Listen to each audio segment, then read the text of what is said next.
할렐루야. 오늘도 참으로 좋은 날입니다. 한 주간에 많은 시간들이 흘러가고 있는데 어떻게 매일 삶 가운데 하나님의 권세를 누리는 삶을 살고 있는지요. 다시 한번 기도하면서 응답받는 기쁨의 날들 될 수 있기를 간절히 축복합니다.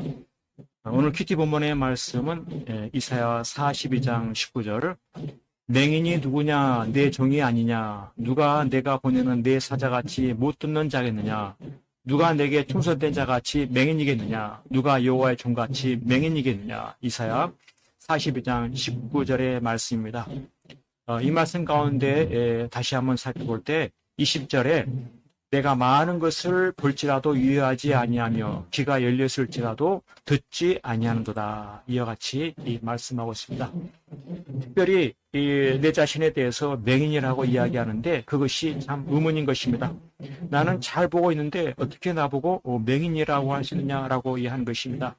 실상 나의 시력은 누구보다도 좋아서 멀리 있는 것도 잘 보고 무엇인지 잘 분별해내는 것과 같은 시력이 있는데 맹인이라는 그 이유가 무엇이냐라고 이해하는 것입니다. 이와 같은 말씀에 대해서 얼른 이해하기 어려움에도 불구하고 믿음으로 그 의미를 깨달으러 가는 것입니다. 내가 왜 맹인이냐라고 하는 것이죠. 실상 그 맹인이라고 하는 것은 무엇입니까? 하나님의 뜻을 깨닫지 못하고 보지 못하기 때문에 맹인이라고 하는 것이죠. 그래서 우리 하나님께서는 삶 가운데 하나님의 뜻을 봐야 함을 일깨우고 싶으신 하나님의 심정이 있는 것입니다. 하나님은 나를 인도하시는 하나님이신 것이죠. 그 인도를 보지 못하게 되면 그것이 바로 맹인인 것입니다. 그렇습니다. 믿음이란 무엇입니까?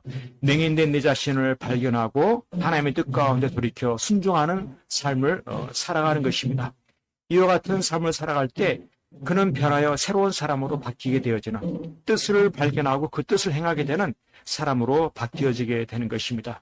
그렇습니다. 오늘 우리의 삶 가운데도 내 스스로 지혜롭다 여기면서 내 마음대로 살아갈 때가 있지만은 믿음의 삶이라고 하는 것은 내 자신이 맹인된 그 자신인 것을 알고 발견하면서 내 자신의 죄를 회개하고 돌이키는 것 같은 삶을 살아가는 것입니다.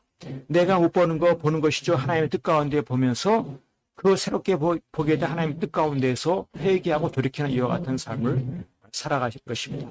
바로 그러할 때 비로소 성숙한 삶을 살게 되고 하늘의 귀한 상급을 누리게 되는 것입니다. 그렇습니다. 나는 얼마나 잘 보고 있습니까? 얼마나 참으로 깨닫고 살아가고 있습니까?